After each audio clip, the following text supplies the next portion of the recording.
नमस्कार, मैं आपका साहित्यिक मित्र अरविंद प्रकृति प्रेमी आपका अपने YouTube चैनल प्रकृति प्रेमी में बहुत बहुत स्वागत करता हूं। मित्रों, आज कविता की श्रृंखला में हमारे कवि हैं मनोहर चमोली मन्नू जी। आइए मैं आपके लिए इनकी एक कविता का वाचन करूंगा और इस कविता का शीर्षक है अपनी परिभाषा। अभी दुनिया को समझ ही रही थी कि पिता ने कहा मैं लड़की हूँ, लड़का ना बनूं। अभी दुनिया को समझ ही रही थी कि पिता ने कहा मैं लड़की हूँ, लड़का ना बनूं। अभी बचपन की सांकल ही खटखटाई थी मैंने कि माँ ने कहा मैं बड़ी हो गई हूँ, बच्ची ना बनूं।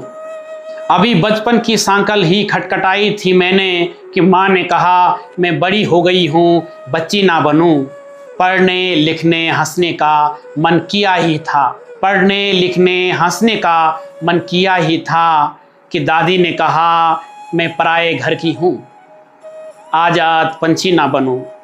अभी सहनाई कानों में रस घोल ही रही थी, अभी सहनाई कानों में रस घोल ही रही थी कि सास ने कहा मैं बहू हूँ, इस घर की बेटी न बनूं। अभी घर की परिभाषा समझ ही रही थी, अभी घर की परिभाषा समझ ही रही थी कि पति ने कहा कि मैं पत्नी हूँ, उसकी मालकिन न बनूं।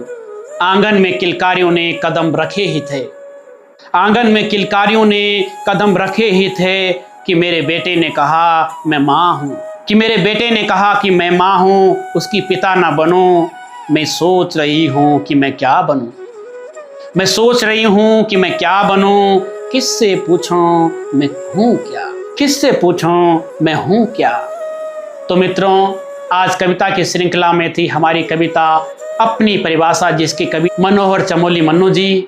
तो आज के लिए इस कविता की श्रृंखला में बस इतना ही।